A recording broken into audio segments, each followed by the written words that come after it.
would like to welcome Dr. Larry Tranel back to our program here tonight. Dr. Larry Tranel spent 10 years as a dairy farm management agent with the University of Wisconsin Extension and the past 21 years as a dairy field specialist with Iowa State University Extension and Outreach. He is also an ordained minister and holds a doctorate in pastoral psychology, which has really sparked his interest and expertise in farm stress and behavioral health. So again, we want to welcome Dr. Larry Tranel back to our webinar series here tonight. Welcome to our Rural Resilience Caring for You and Yours webinar. So we already did the first session on farm stress, resilience, and grief. Today we're going to talk about personality keys when married to farm stress. And then next week we'll talk about stress of men and women. What do you tell the kids? And brain and behavioral health hacks to mitigate distress in our last section. Again, thanks to all of our cooperators that are helping to promote and work with this webinar series.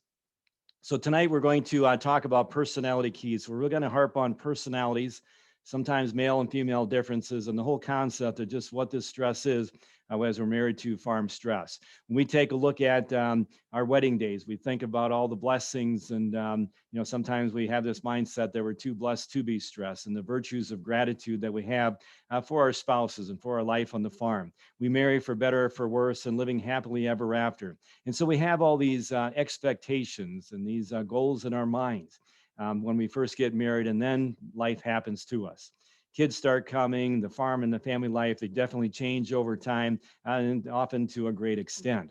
And so when we take a look at studies actually show that marital satisfaction declines after the first child is born and only recovers after the last child leaves home. I mentioned this to quite a few farmers and they couldn't believe it.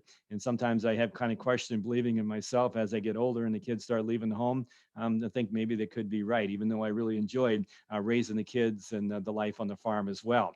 But we realize that as life happens in marriages and on the farm, that our farm commitments tend to increase, our family commitments truly tend to increase as well. Communication becomes more important the more things we have going on both in farm and family, and there's less time for it. So it's kind of crucial that we still find that time to communicate.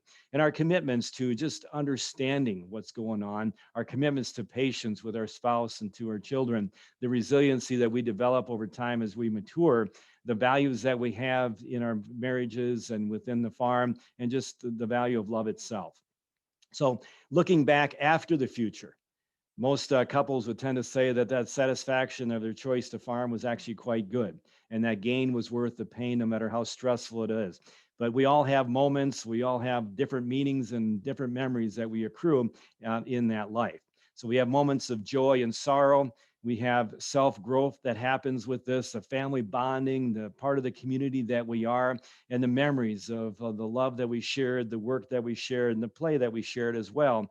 And sometimes those memories are getting tougher sometimes, as the margins of time and the time for just getting away from the farm and just spending more time with each other get more difficult.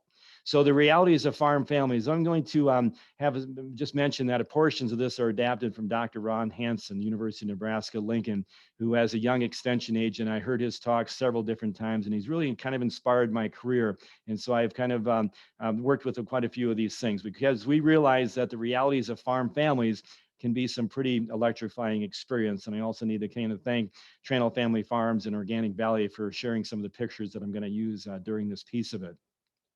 So sharing the lifestyle. When we bring families together, they can gel and grow, or they can fester and collide. The unpredictability of just the hours, the weather, and number two, they're the family business mix. That's not a typo. The farm and the family mix. When you mix that all together, it can really create a lot of unpredictability and also a lot of stress. The intangible benefits that we talk about as farmers, raising the kids on the farm, just being our own boss, just the ability of not having to sit in an office and being outdoors when we want and just working with nature. And we realize there's also a lot of constant change. And so for the younger producers, their desire for growth and for change is actually quite high. As we get a little bit older, say over age 45, we start thinking about more security. Okay, and just the things that we can do to kind of protect the assets that hopefully we built over that time. So the management needs, they can get the breadth and the depth of them, the tighter margins of cash flow and profit and things like that can actually change that reality as well. Our communication keys, especially as these farms get bigger, and the issues of labor and management, and just the time and the inclusion of who gets included into these decisions becomes more and more important. And again, mentioning that margin overload, can't say enough about it. Just in the time and the talent, the money of these margins as they change within our farms and farm families, the demands and the expectations that people both on the farm and maybe outside the farm have on us as well. And then I think a big one is just the personality differences that creep up. Okay, so not just within the marriage, but within the larger extended families with the employees as well.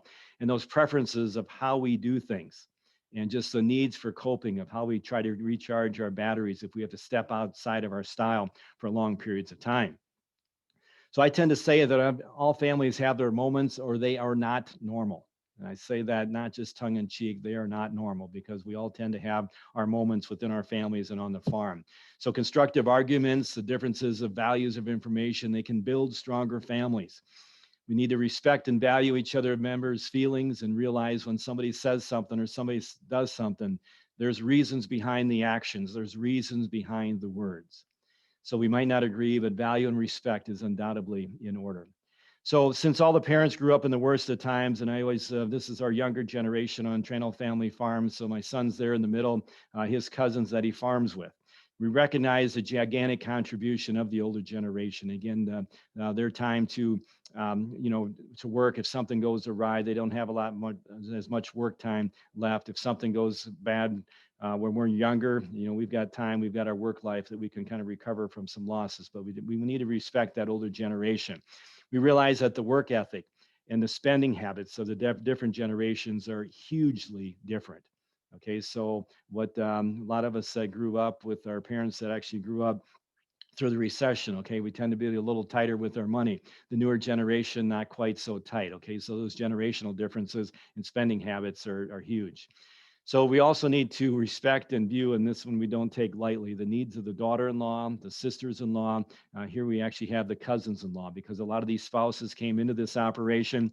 Mom and dad were always there with their son, and that was kind of a three-party type person. Now we bring the daughter-in-law and the differences of the expectations and the role that they play, and just the ability for the son and the daughter-in-law to make sure that their first allegiance is to each other, no longer to the parents after they get married. But again, we'll talk about that a little bit more.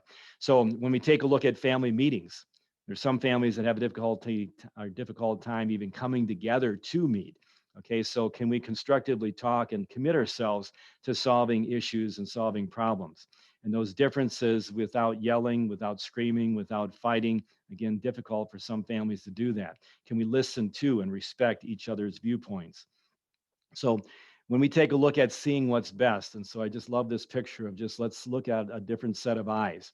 So families that can't talk, they can't budge, they drop a grudge, then you add all these tensions and those tears, and sometimes tears them apart as they blame, they point fingers, and they keep score on each other.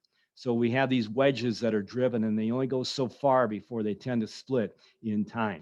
So people forgive, but it's tough to forget some things that were said or some things that were done in a very tense moment on the farm with our farm families. So relationships suffer as decisions are being made that maybe sometimes affect their well-being without the input. And here sometimes we talk about that daughter-in-law, that maybe mom, dad, and the son made some kind of a decision and they didn't bring the daughter-in-law's input even into it. And it has serious implications for their future, their farm life, whether it be on that farm or someplace else. So anytime we have relationships where we have this suspicion and this mistrust that it seems like they quickly develop, it kind of breaks down communication. People start withdrawing their feelings and their connectivity to other people. So misunderstanding, we know, quickly leads to gossip, to conflict. And one of the keys that Ron is big about sharing is that do not gossip about a family member. It will get back to them at some point in one form or another. And I think as we talk about all these different things, it seems like it's all those little things that get tucked inside and they fester and they wait for just an opportunity to unload at some point in time that can really break a family apart. And most people, as we try to see what's best, agree that talking things out without getting upset, staying calm is important. but so many don't do it. And so if we're in arguments within our family, if all we want to do is win, then Ron would definitely say that's fighting. And so many people are so obsessed with just proving that they're right. So farm family team efforts communicate and actively listen to each other. Many people talk, but they don't truly listen and talk and communicate very well. So don't jump to conclusions about what the other one tries to say. Let them say it. Don't interrupt or try to change the subject. Look elsewhere where the other person is still talking. Give them that eye contact and let them know that you are listening. So don't finish for the other one. Just let them say it. Don't rehearse the replies. A lot of times when people are talking, we're sitting back in the back of our minds, we're saying, well, as soon as I get a chance, I'm going to say this or I'm going to fire this one back. Don't practice selective listening by persuading, interpreting, blaming, accusing, threatening them, or giving them advice. And don't become defensive and closed minded. All very important keys to work with farm families. 3 silent killers I wanted to mention quickly of farm family relationships that Pauline Nickel mentioned: denial. So there's a lot of farmers, and I would say, yeah, they might tend to be male, is that the problems don't exist because, well, I'm the dad and it's all done my way. Okay, the identity. So we dare not to share divergent opinions because, well, it's always been done this way and we don't want a conflict.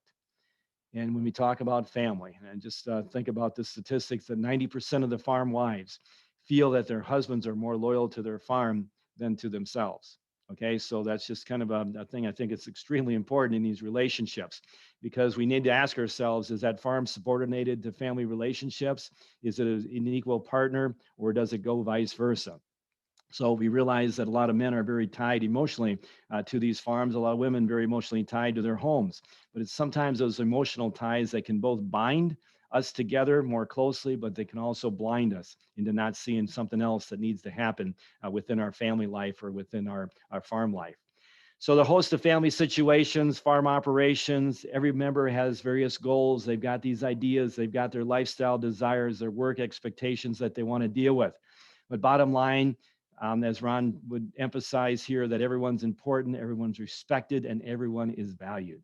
So no surprises, and especially in the will. And so if there's going to be any surprises in the will, please make sure that your children know about them before you pass on. Communication, undoubtedly, the glue that holds it all together. And another case in point is just a separation of the farm and the lifestyle between the families, if they can, houses that can't see each other and things like that. So we don't so much dive into other family members' lifestyles, just let them live their separate life. So we realize that resilient families, they're willing to experiment with different ways of dealing with problems. So they view themselves as being able to say what they want, that freedom without being criticized, that it's open for them, of having the major inputs of decisions, whether it be financially or something major changes happening on the farm, an expansion or whatever, and to be able to compromise. And I also add the word understand here because we don't want to just compromise when it's dealing with our values, and we really believe in our values. Okay, we want to understand each other's values, but sometimes we can't compromise our values as easy. So now we talk about financial stress and its relation to mental health. We realize that when we have financial stress, that farm families, based on research, will increase their intergenerational conflict between mom, dad, the son, the daughter-in-law, or vice versa. The quality of marriages will be affected with an increased thoughts of divorce. Okay, so we're going to go through these 7 biggest areas of disagreement that, again, adapted from Dr. Ron Hansen. The decision making.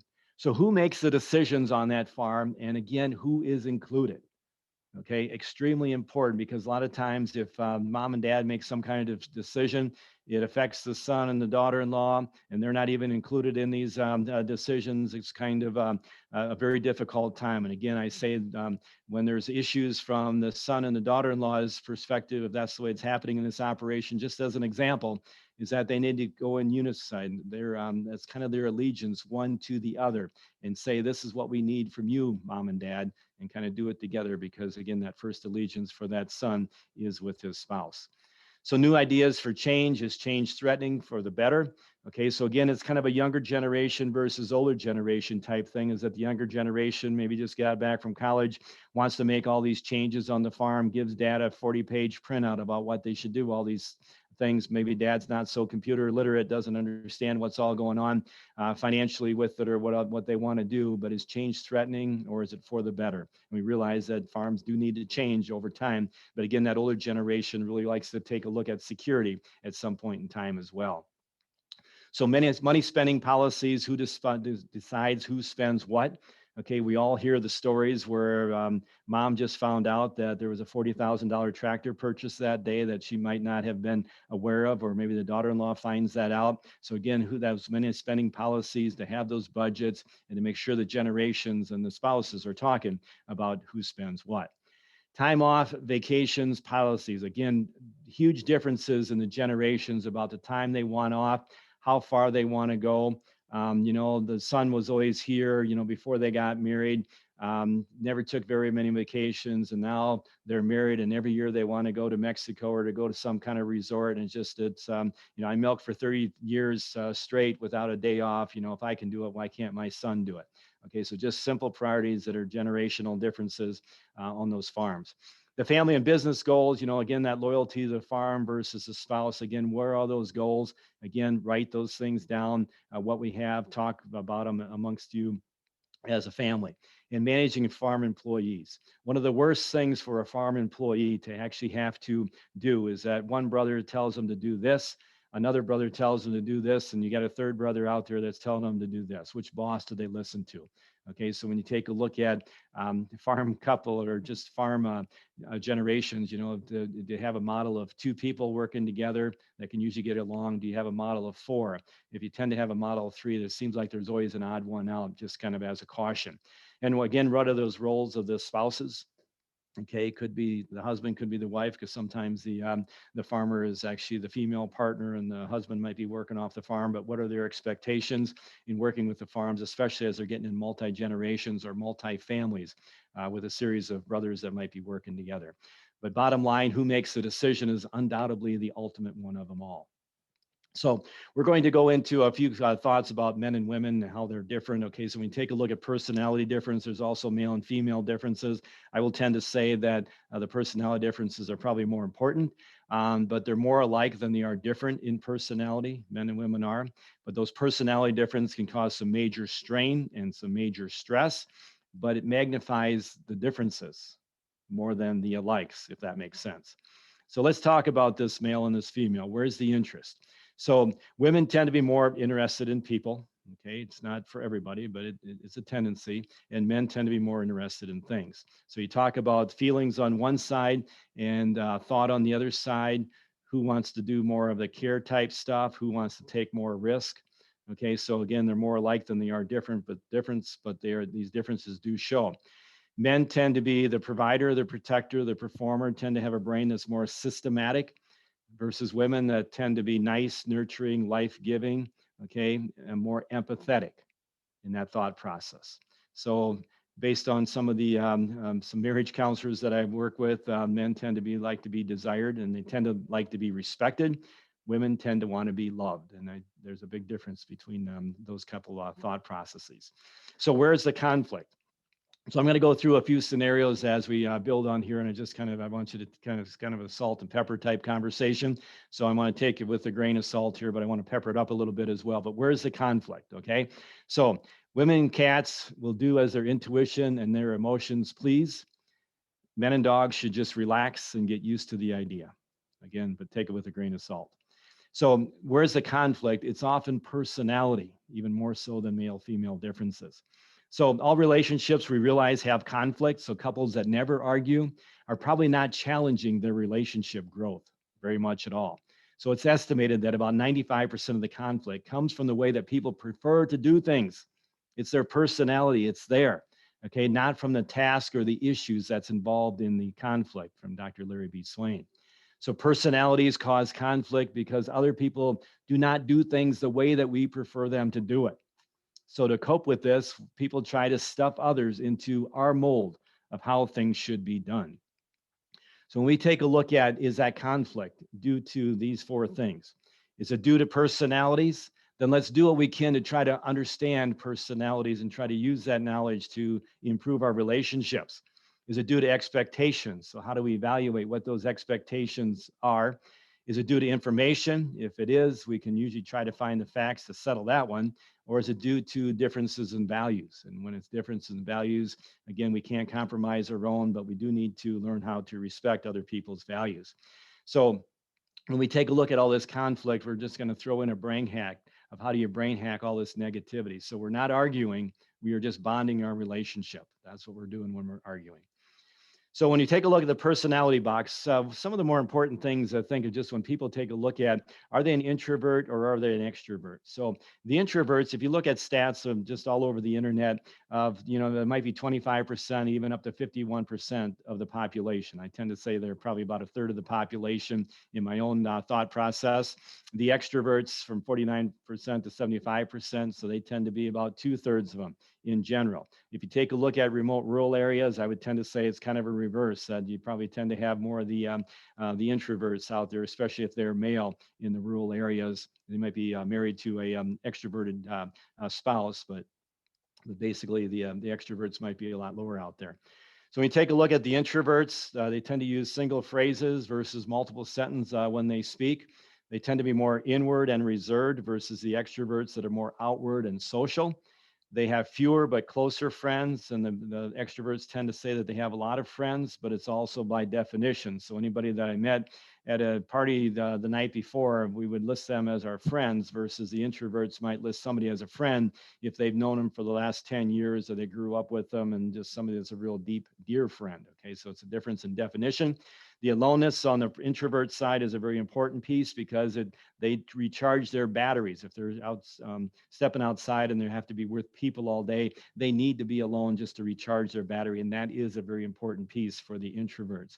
For the extroverts, if they're going to be by themselves all day, they need to get out and talk to people, get with people on the phone, because that's what recharges their energy. So anytime we step outside of our style, whether it be the introvert versus extrovert or the other personality traits I'm going to share, that's when we need to get back in our style to regain our energy. When we take a look at people that are negative emotion, they tend to be a little bit more on the introverted side, and it's kind of correlated to shyness. Positive emotion is actually correlated to smiling with that. So those are just two things that kind of are kind of cautious that I tend to think and see. So when we take a look at introverts, they can be great speakers, great performers. Again, when they're out of their style, they just need to, read, take a walk, be in a private space. The extroverts can be quietly listen. They can also be very reflective. And when they're out of style for long periods of time, they just need to pick up the phone. They just need to go someplace where people are. So we need to understand your and other people's need to regain energy. And as the group gets larger, we tend to actually get more introverted. So as this comes into marriage relationships, sometimes we have a male person that's out as a salesperson all day that's very introverted and he's working with people all day. He comes home to an extroverted spouse, his wife, who hasn't seen any or talked to anybody all day, and she needs to talk. And the husband just needs quiet time, okay? Because you can kind of see in an example like that, just where the conflict might start when they need to work with things. So I'm going to go through real quickly the personality box. It's kind of a 4-trait theory. It's one that I kind of devised based on a lot of my studies of personality and taking a lot of personality tests in my life as well.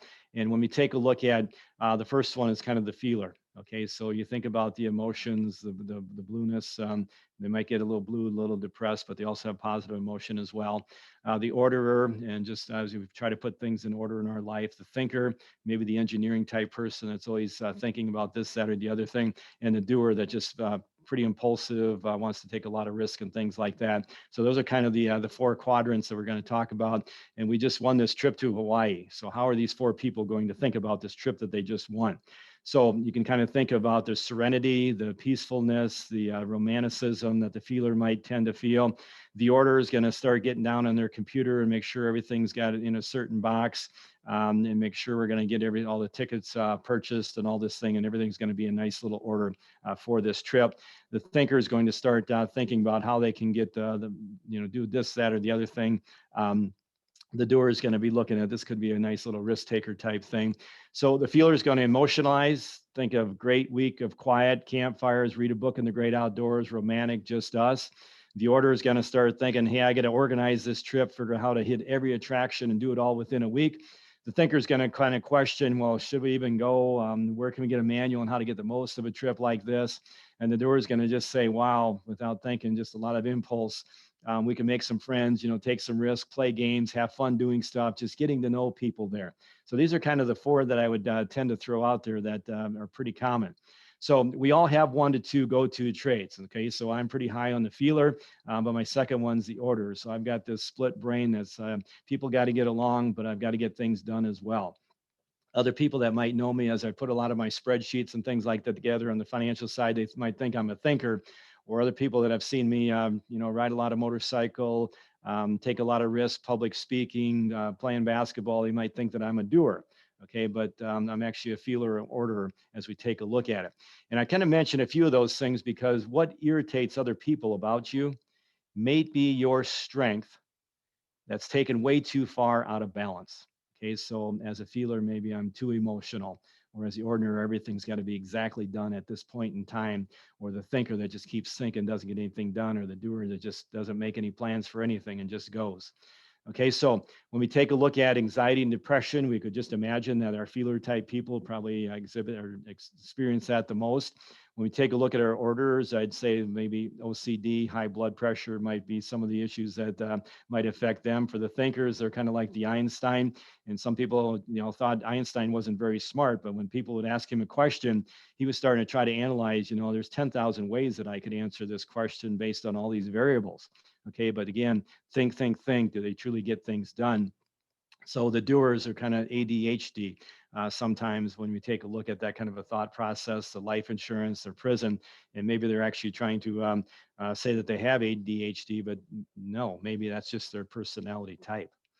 So we also take a look at personalities. Again, plays into this big, but this is the big 5 personality traits that's more empirical.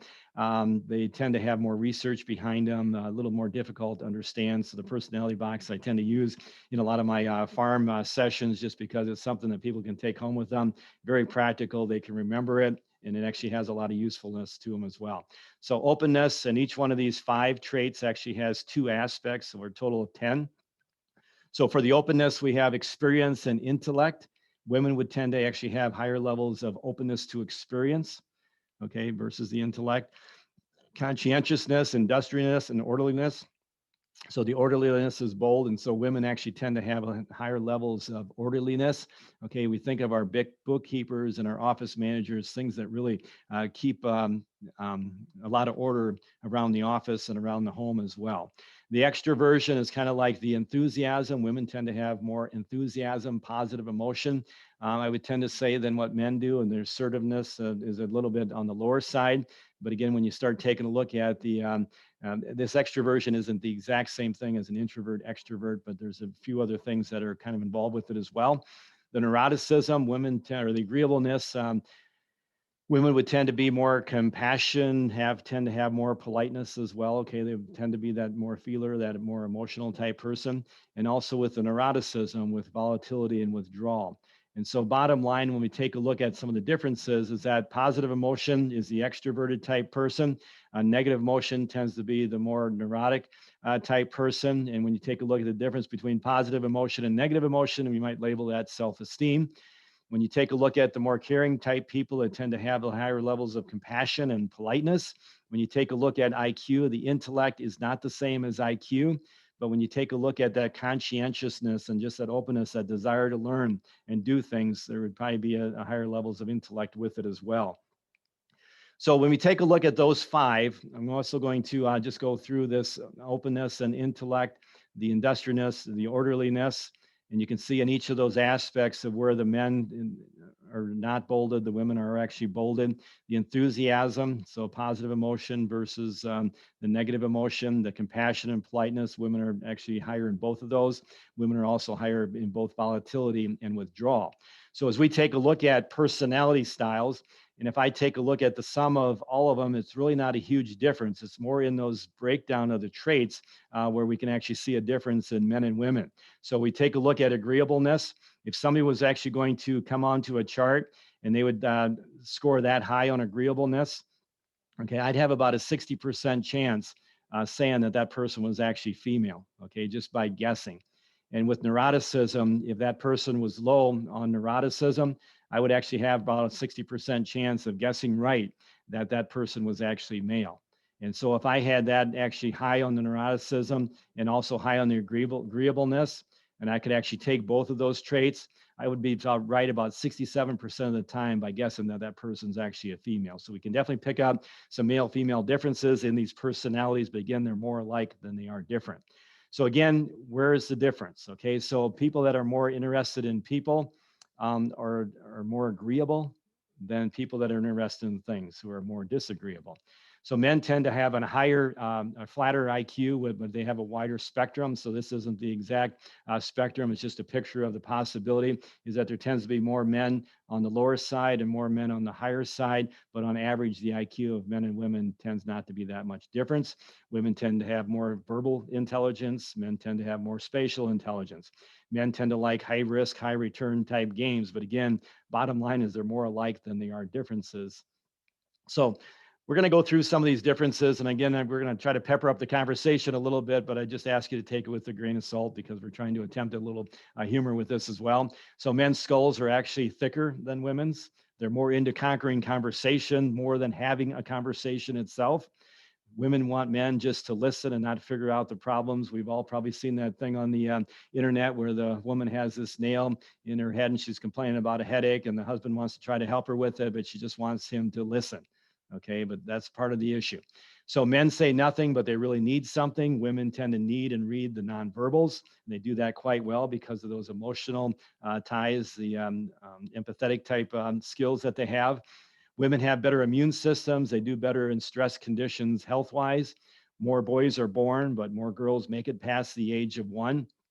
Women live longer. So the question is, who is the stronger sex really? So men tend to have 1 million more red blood cells and 20% more oxygen in their body. And you think about just oxygen and energy. And I should mention that these comments are actually coming from Dr. Gary Smalley, who's a psychologist and author that I love reading some of his things. So when we take a look at endurance in the female body of menstruation, pregnancy, and lactation, this is actually a key point, I think, in some marriage relationships. So when we take a look at some of the world wars and they had women in factories and they started noticing after 12, 13 hours that their accident rates would really skyrocket. But men could work in those same factories sometimes 17, 18 hours a day before their accident rates would skyrocket. So again, we take a look at the endurance of women physically, all the other things that they have to deal with body-wise, as I mentioned there, in addition to the multiple roles that a lot of women carry on our farms in the way of not just working on the farm, might be full-time off the farm, have some expectations of some child care, a lot of household type chores as well. So there's a lot of things that just the expectations of how much we can expect out of women, and just because of a lot of different issues and things like that, I just tend to, as we take a look at marriage relationships, it's just something that I tend to like to highlight. So women have a layer of insulating cells that makes their skin prettier and softer. A few days after conception, testosterone begins to change the fetus and literally causes brain damage in a positive way, and it actually makes men more lateral brained. Women tend to have larger brains. They take in more information, subliminal messages, they catch the details. And again, with that feeling involved, they're more empathetic than they are systematic. So men tend to favor the left side of the brain of language, logic, accounting, cold, factual, conquering, again, more systematic than empathetic. So versus the right side of emotions, songs, art, relationships. So women tend to be more bilateral brain. In fact, they tend to have about 50% more connective tissue between the brain lobes of right and left. And so when you take a look at men, better depth perception, again, we're taking this with a grain of salt. So if you don't like the way women drive, just let's get out of the way. Boys are less talkative, 12,000 words versus 25,000 words a day.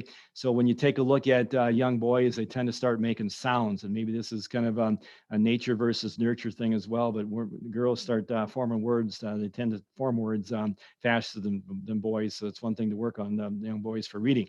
So women tend to have more romantic dreams. They tend to hunger more for relationships. So the thought of reading these romance novels or who is that knight in shining armor. So men tend to have more of a photogenic desire for that picture perfect woman. And women tend to have more of an idealistic desire for that protective perfect man. Okay, so those things can play in relationships as well. So men tend to stutter more. They find reading more difficult. There, as I just stuttered. Men tend to discover and they express facts, women intuition and emotion. And when men run out of facts, some might just quit talking because what else is there to say? Men need solutions. Women need understanding. Women give sympathy. Men give lectures. On trips, men want to conquer 400 miles over relationships and enjoying the ride. When you go shopping, I had to learn this firsthand that it's not a get or done efficiency, just go in and get what you need. But there's an experience of shopping with my wife that I just need to take the time and chill out and just be a part of and relax. So guys tend to be more relational before marriage, but now that it's over, they have you. And so I told you the day that we got married that I love you. And if it changes, I'll tell you. But the challenge to men is to work on being more relational within our marriages.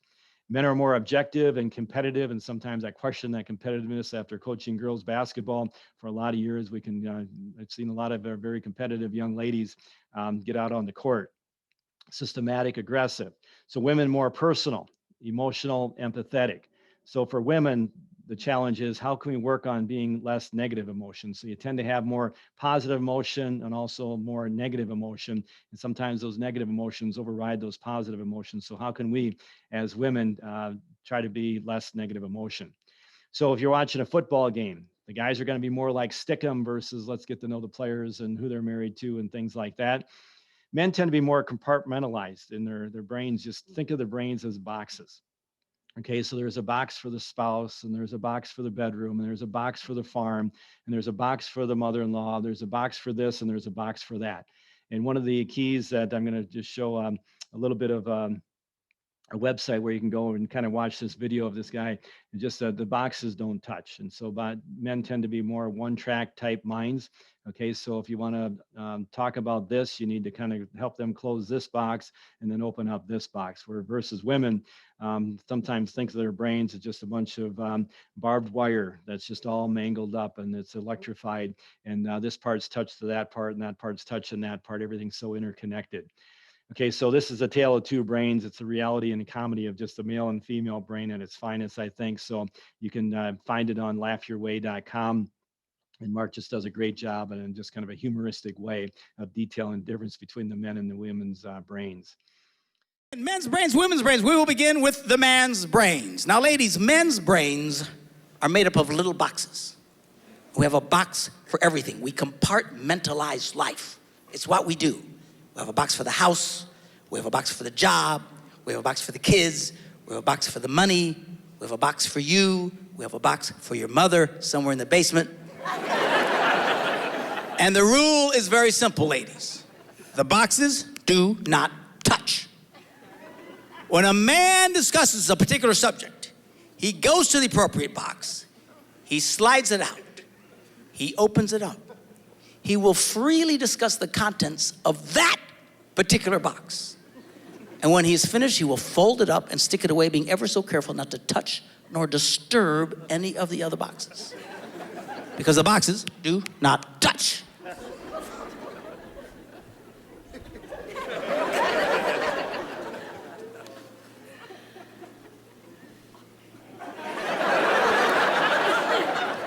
Then we have the female brain. Now, the female brain is very different. You see, the female brain is made up of a big ball of wire. And it's like the internet, where everything is connected to everything. And the house is connected to the kids, and the kids are connected to the money, and the money's connected to your mother, and she jumps from one thing, la, la, la, la, la, la, la, la, and she jumps from all over, because to her, everything is fair game at any given moment. Nothing is off limits. And the more obscure the connection, the greater the joy to her soul.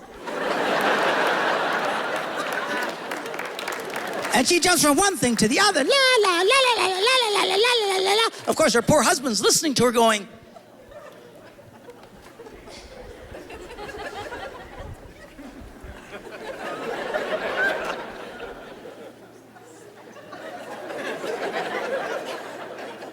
what box are you in, man? You don't jump from box to box, but she doesn't care. And she loves to make the connections. Of course, the problem is she expects you to connect as well. But ladies, we do not connect. That's why a woman won't just clearly ask for what she wants, lest it accidentally lead to communication. No, we can't have that. That's why she hints, she suggests, she implies. She thinks to herself, surely he's not brain dead. And he can make the connections. Ladies, we don't connect. For the love of heaven, if you want something, just say it. So one of the things we talk about the one-track mind. So sometimes women will come home and, well, did you think of me today? And for a male, it's kind of like, well, no, I was working all day. I was pretty focused or whatever. Versus women tend to be everything so interconnected. Okay, their whole life, their whole family, their work life, it's all kind of interconnected with, especially with the kids and everything that they've got going on. So multitasking tends to be easier for women, but it's multitasking, researchers show, is probably not a positive thing for a lot of people, especially with smartphones and all the computer technology, to be doing the multitasking. Men can separate from their surroundings because they identify in what they do. Women are kind of identified by who they know or who their home is. And it just seems to me in more recent times, they're identified more by their looks versus character. And this selfie generation, I think, is kind of exacerbating that concept as well with all the pictures that they're taking. So men generalize, women tend to detail, women remember because they use both sides of the brain. A lot of times they're getting emotion involved with it as well. So case in point, the women can tend to find things easier than men. Research will actually show. So they had this little study where men would have to go into a cupboard and try to find some things. And so some men, very few could find it right away. Some would take a few minutes, and after 5 minutes, some of the men would just basically say, well, it's not in there. Okay, women would go into that same cupboard, and I think because they probably put the stuff there, but some would find it right away, some would take a few minutes, but after 3-4 minutes, they would all tend to find it. Okay, so it's actually research proven, sometimes men just can't find things. So when feelings are involved, I think this is an important part. We tend to remember better. So especially when teaching kids, try to stir their feelings a little bit just to make sure that they remember it, because those feelings are pretty important as well. So women think that men lie in bed at night thinking how to strain a relationship. Okay, so I'm just here to tell you, it truly comes naturally. So speaking the same love language, when people express and receive love in different ways, when we take a look at this from Gary Chapman, another favorite author and psychologist that I tend to like to read his stuff, quality time, words of affirmation, gifts, acts of service, and physical touch. Okay, so know what trips your trigger, know what trips your spouse's trigger. And I think these are 5 that really get mentioned at our farm couple getaways a lot, about just some aspects of what people work in their relationships and try to deal with the love languages that people have. So a few other personality issues that I tend to find, I was taking some of my first personality tests and I got listed as a very indirect type person. Okay, so you think of directness might be our orders on that personality versus our feelers on the indirectness. Okay, and it's no surprise that I came up as a heavy feeler as well as somebody that was heavily in the indirectness scale. So people don't like being told what to do. And I think that's a very key point for a lot of people in their lives, is that to understand that, to ask questions, to encourage, but some people just don't like that whole directness of just being told what to do. It kind of puts them in a kind of a protective mindset that we'll talk a little bit in the 4th session. So the decisiveness versus an indecisive scale are doers who just very impulsive, just decide this is what they're going to do, versus our thinkers. They might not get a lot done just because they're thinking. Okay, make it up their mind now versus process forever. So the bottom line with all these is that these extremes are unhealthy on these fashions, just as we talked about the personality traits as well. So now we're going to talk more about marriage communication. Okay, so sometimes I say marriage plus farming equals good luck. Many overestimate or underestimate the difficulty of raising the family on the farm, but the bottom line is that research shows that couples are pretty satisfied with their choice to farm. So when we take a look at the National Extension Relationship and Marriage Education Network, a lot of these things I'm going to share now, and I'll probably go through them actually quite quickly, but you can pull them up on their website if you wanted to work with it. But marriage communication is undoubtedly a key barometer as to the health of the marriage relationship itself. Okay, it's a learned skill. It's a very needed skill, so let's learn it. So marriage communication is more than words, a lot of the nonverbals. And again, women tend to understand those nonverbals sometimes more than men type to do. Sometimes the women just think that we should understand what they're thinking. It's very difficult for men to do that. So texting versus emailing and how these relationships have changed, okay? Because that message can actually change if we're texting, emailing versus actually doing it in person. And a lot of the facial expressions, they all impact personal space and things like that, just how that message is received. So bids for connections, I tend to say this, and I'll probably repeat it maybe in one of the other sessions, is that we make bids for connections. People want to connect with each other. And how parents respond, how spouses respond, often separates the happiness index. Okay, so there's 3 ways we can do this. And if we don't remember anything else from the presentation, I hope and pray that this is what you remember. So when somebody turns towards you, we can do one of 3 things. We can turn away, ignore that bid for connection, which says a lot to that other person. We can turn against, kind of with a negative mindset. Well, can't you see I'm busy, and actually get pretty defensive? Why waste your time? Why waste your talent? Why waste your money on something so silly? Or we can turn towards. Okay, well, that sounds fun. Well, that sounds interesting. Thanks for mentioning, but we mention all these different positive type things, and sometimes we don't have time. So we make it a point and we make it a practice, and repetition makes it a habit to always turn toward, whether it be family members and friends, and listen to them and invite them to share more and have a genuine interest with eye contact. And sometimes, like I said, it's not a good time for us, but still turn towards and share with them why this isn't a good time now, but can we come back later because I truly want to talk to you about it. So in our bids for connections, we send messages, and some are unhelpful, some are very helpful. So the unhelpful ones, starting with giving advice. So this is what you need to do. It's an easy fix for that. Why not just think of it this way? Or we acknowledge their thoughts and feelings, or, well, it seems important to me that. And you can kind of see the difference of giving advice versus just acknowledging their thoughts and their feelings. We can talk about your feelings. Okay, so a lot of times when people are trying to share something, you right away go into, well, when this happened to me, or I felt the same way then. Or we make their pain, that what they're trying to share, seem unimportant to us. We get over that. Life will kind of go on. It's really not that big of a deal, or let's just move on. Okay, so, or we can invite more discussion. Well, I want to understand more why, what difference is this going to make in your life? And acknowledge that the pain and the confusion is real. Like, you feel awful, or you must feel awful, and that's a tough situation. And try to help them think through, not sympathize with them, but empathize with them in thinking through. So seek first to understand and then be understood, the famous quote by Stephen Covey. So every marriage, every farm, every family, they have their moments, or like I said before, they are not normal. So what counts in making a happy marriage is not so how compatible you are, but how you deal with the differences, how you deal with the incompatibility. So learning to deal with difficulty, again, is how we grow as people. So personality plays a large role in that. And I will also say that negative emotion, that neuroticism, which a lot of people don't like that, the name of that word, but just negative emotion plays a big piece into that. So when I tend to say that with this quote, that love is more of a choice, not just a feeling. So choose to love even when we don't feel like it. So we talk about erotic type love, that romantic type love tends to wear off maybe 5 to 7, 8 years within the marriage. Okay, when that wears off, that choice to love becomes ever so much more important. So marital and family arguments, sometimes they go around in circles, spouses just really trying to prove they're right, but sometimes you are right, but that's not the point. Okay, that whole concept of always having to prove that we're right, again, that's fighting. If you can recognize part of the argument that you were wrong, simply, how do you stop this circle? Simply saying I was wrong can help. Okay, just even if it's a little piece. Resist following of it, I was wrong, but, or I was wrong, but, okay, but I did do that. Yeah, but, okay, so that whole concept, trying to refrain from always saying but after we say that we're sorry.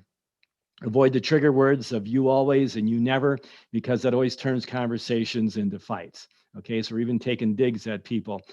So here he's saying, I bet my barn is cleaner than your house. Okay, so digs at a spouse, or digging, or kind of what I tend to say, digging your own grave of returned resentment at some point in time. So speak and hear skills are pretty important. So again, the verbal speaking And the listening skills, keep it brief, allowing your partner to paraphrase. And that's part of that major part of listening and trying to validate what was learned. Okay, so when we take a look at speak and hear skills, they're both pretty darn important as we try to share thoughts and feelings and our concerns. So honor the other, the value and respect that we talked about early on, that eye contact, extremely important.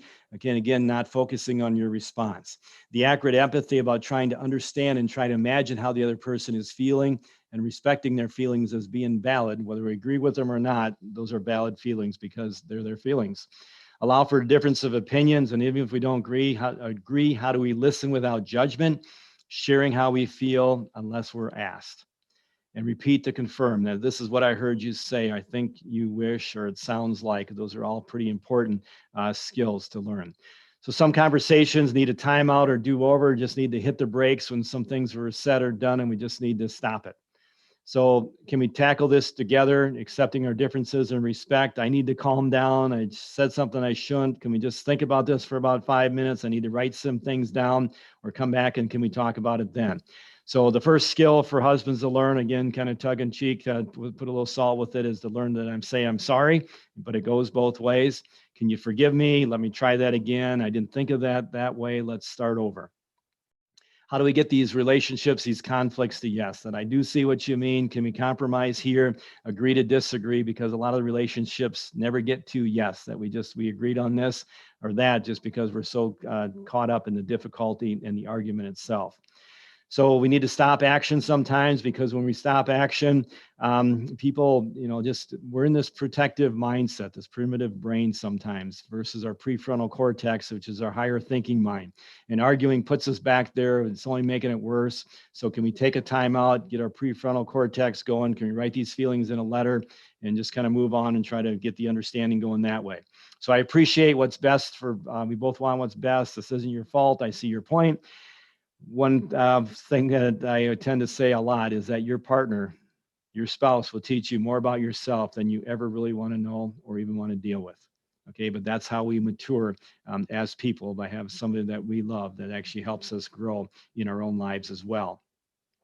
Some keys to married when farm stress, that not all marriages have the marriages itself as the best interest in the relationship. Sometimes they get into irretrievable damage. So there's a couple of signs that John Gottman, a relationship researcher, asks us to look out for. So when we take a look at criticism, so when we start taking a look at being criticized, that you can't do this, okay? So one person's always right, the other is always wrong, not a positive thing. Defensiveness, well, you're the problem, ignoring the other, yes, but you're the one, it's you.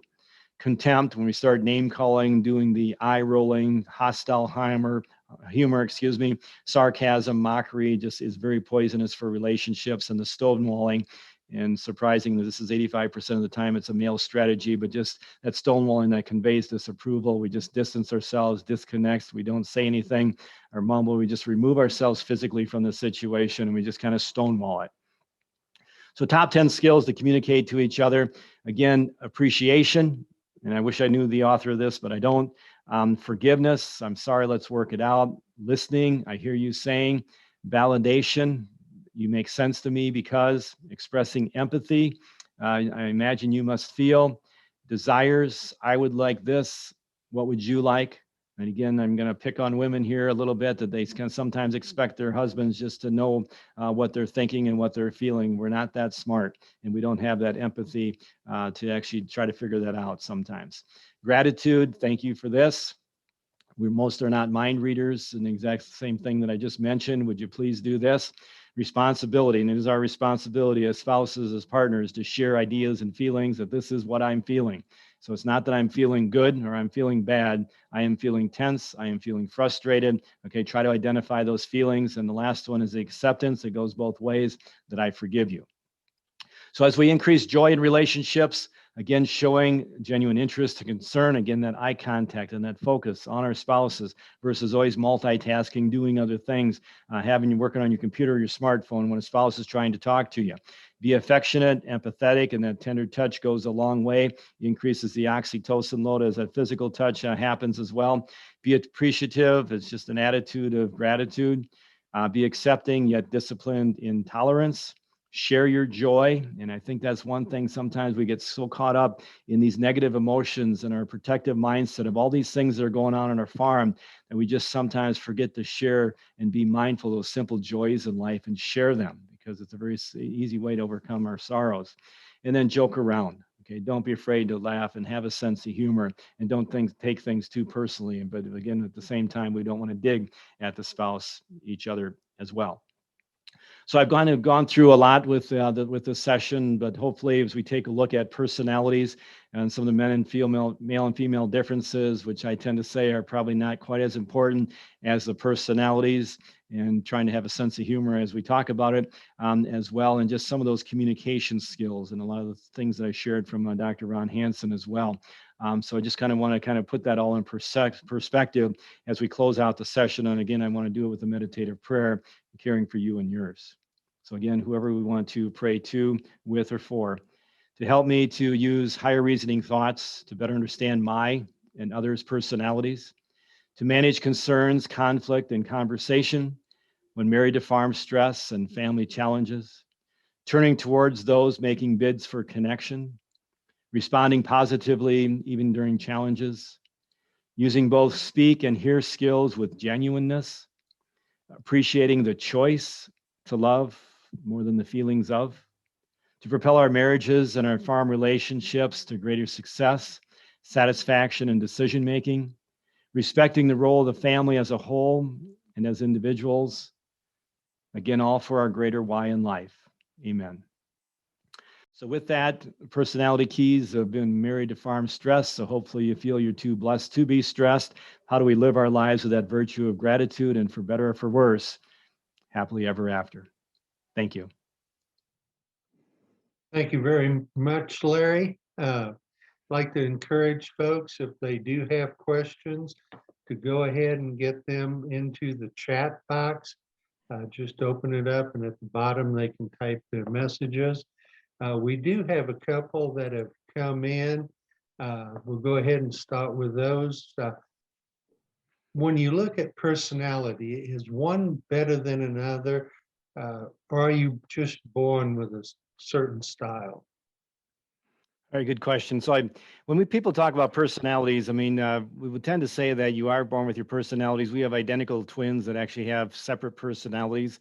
And so when we talk about nature versus nurture, it probably is more of a nature type thing, that you're born with this personality. You tend to have a personality, and yeah, we tend to have certain things that happen. Our personalities mature over time, but they really don't change that much. So one thing, just as a case in point, so men actually tend to, like, when boys and girls are about the same age, say in that 9 to 13 age range, they tend to have about the same levels of, different types of emotions and things like that. But men will actually tend to decrease their, especially negative emotion. Women tend to increase their emotion load from those ages as well. But when you take a look at, is one better than another, I say whatever personality you have, that's the best one for you. When you take a look at, like some of the issues that I brought up, so again, it's not your personality, it's when your personality gets taken too far. So let's pick on the order type people that always have to be very punctual. Everything's got to be in a certain place. You look at their sock drawer, you look at the lists that they make just about for everything and anything. They just can't understand the doers that live on this impulse, that don't write anything down. When they go on a trip, they don't even take a map with them. They're just going to do whatever, when this order actually needs to have everything. And sometimes these two people are married to each other and trying to work things out. So when you think about, sometimes the doers, people think of them, like I've said, just as attention deficit syndrome type people, and they just can't sit still. And so maybe if you're a teacher in a classroom, what do you do with these kids that are actually doers? Because I think George Washington and a few other people in history were like this. They just couldn't sit still. So you keep them up in the front of the class, and every 10, 15 minutes, you have them get out of their chair and do some kind of a task and things like that. So you just kind of realize that I wouldn't say any are better than each other, than one another, but it's the things that we take way out of balance that I think would actually cause more of the frustration than whether you're a feeler or an orderer or a doer or a thinker. Thank you. Another question here. You talked a little bit about the in-laws in the farm organization, the wife. how does a wife go about changing her role in the farming unit? Yeah, so I think for the most part, it's usually going to be that daughter-in-law that comes into it. So I assume that's who you're talking about as the wife. Okay, so when we take a look at it, the biggest thing I work with, especially with young couples, is that I just ask actually put it on the shoulders of the young husband. Okay, so he's been that son. He's been in this kind of a parent-child relationship with mom and dad for so darn many years that he has a hard time breaking out of that. And now he just married and brought this daughter-in-law into the operation. And so a lot of times they still have this mindset that, mom and dad are mom and dad, and I'm the kid. And I need to have that parent-child relationship with them at some point in time or throughout this relationship that we have on the farm. And so what I ask the young couples to do is when you guys make decisions, we definitely want to respect the contribution of the older generation and what they all brought to the table and what they continue to bring to the table in the future. And we don't want to ruin any intergenerational relationships. But at the same time, we have this daughter-in-law that we need to make sure that her voice is heard. She's got expectations, she's got goals, she's got desires of what's going to happen on this farm too. And she actually married her life on it as well. And so how can the daughter-in-law and the young husband actually bring their voice together? And so that when they make a decision, is that the young husband tends to learn that, well, dad wants to make this decision and wants to know the son's answer. And so my response would be, well, say, Dad, I think this is what I want to do, but I need to go back and I need to talk to my spouse, and we're going to make a decision of yes or no. And when we make our decision, then we're going to bring this back to you and we'll let you know what we decided. And I think that's kind of a nice way to say that, Dad, this umbilical cord is getting cut. Okay, my allegiance, first of all, now is to my spouse. I appreciate all the things that you have done for us as parents over the years, but this is the way it's going to be, is that I need to talk to my spouse and see what we want to do as a young couple, and then we'll kind of work with it in that fashion. So I think that's probably the biggest technique I encourage, especially the young husbands to do with their wives. Okay. Got a question here that says there's a 13-year age difference between my husband and I. Could that be part of some of the stress we're experiencing? Okay, so when you take a look at age difference with people, it tends to be maturity levels, communication skills. And so I'm not going to put the age difference as being a big one unless they're still pretty young. Okay, so as people tend to mature, they actually, I think, tend to mature. The spouse is actually quite well together as long as communication skills and their goals and desires for each other are pretty much on par. So I wouldn't put age as a big one. It could play into some social relationships. And as and I'm not sure if the male's older or if the female's older, but as males tend to age, that difference of 13 years seems like it kind of expands a little bit. So when you're younger, it doesn't seem like it's that big, but when you start getting into that older age, and I'm not going to say what that older age is since it's my birthday today, but you just kind of figure that those differences actually start magnifying sometimes as people get older. So I don't have a great answer for it, but I suspect it's more personality, maturity, development of communication skills, and just goals and desires more than it would be age. Okay. We remind everybody that we have time for a couple more questions if they want to go and type it into the chat box. We have one question. I'm going to do some paraphrasing. After father passed, communication has fallen apart. The question is, how do we even try to get things moving forward and get the communication going again? So somehow, I mean, before I answer that, Fred, I'm going to mention that the survey did get listed in there. So if anybody has to leave early, please take a minute to fill out that survey. So how do we get the communication going? Okay, so I've worked with a lot of farm families, and there's some that it's just it seems like it's impossible because it takes everybody at the table. And if there's just one player that just refuses to come to the table, then it's tough for the family to make good decisions. And so if there's a way to get everybody to the table, I tend to say it's a pretty important piece of trying to get everybody there. If not, some techniques that we have used, I mean, sometimes it's the same way with marriage relationships where there's this elephant in the bedroom, or there's just this elephant in the relationship, some things we can't talk about, don't want to talk about, too much fear, too much resentment. We're just so mad at each other. We just can't, take that first step into the door and just open the door and say, let's talk about this. Okay, so can we bring in a third party to actually facilitate that? So I've had, I don't know if I would call it the pleasure, but I've been called into more than a few family situations over my career with the main fact that sometimes we can't talk to each other, but we will talk to a third person, even though everybody's still sitting at the table, but that facilitator or somebody just to be able to kind of voice that through and try to help facilitate a conversation can actually help quite a bit. So sometimes there may be a trusted friend of the family, a pastor, somebody within the community that we tend to work with. And so anytime we have any disagreements, there's going to be a lot of emotions and things like that. Sometimes it's nice to actually have a trained professional that can actually deal with a lot of people's emotions, trying to get them downplayed and just really get the focus on what we need to do here to move forward. There's some things I think in the past, try to move forward, but there's some things we need to kind of back up with what's happened in the past that needs to be aired out. And can we give an opportunity, for, I think of one situation where, somebody in the family just wanted to ask for forgiveness. Like, can he want to do that in front of everybody or whatever? And I think once one family member just gave a lot of forgiveness of whether he or she was yelling or doing this or whatever, it just seems like it kind of melted a lot of the other ones in the family and said, well, yeah, if he's going to kind of back down, I can kind of let my guard down too. I'm sorry when I did this, that, or the other thing. But yeah, somehow we got to get the foot in the door, get the doors open first of all, then get the foot in the door. And if we can't talk to each other, is there a third party we can actually bring in to try to work with that? But again, it's not an easy task. Thank you very much, Larry. That concludes all of our questions. I'll turn it over to Jen for some final notes.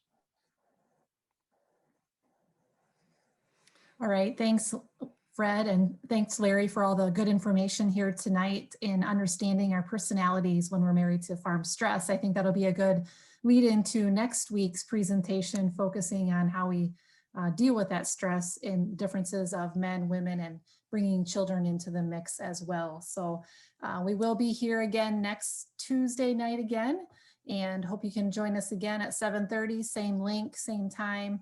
And again, we did put the survey evaluation in the chat box. I also did put the link to last week's presentation. It's actually out on our YouTube channel. So if you weren't able to join us then, or you want to review it, you can go ahead and click on that YouTube channel link, and that'll take you to the archive of this webinar series. So with that, Larry and Fred, I think we'll conclude and hope everybody has a good night and look forward to seeing you next week. Appreciate that. Thank you.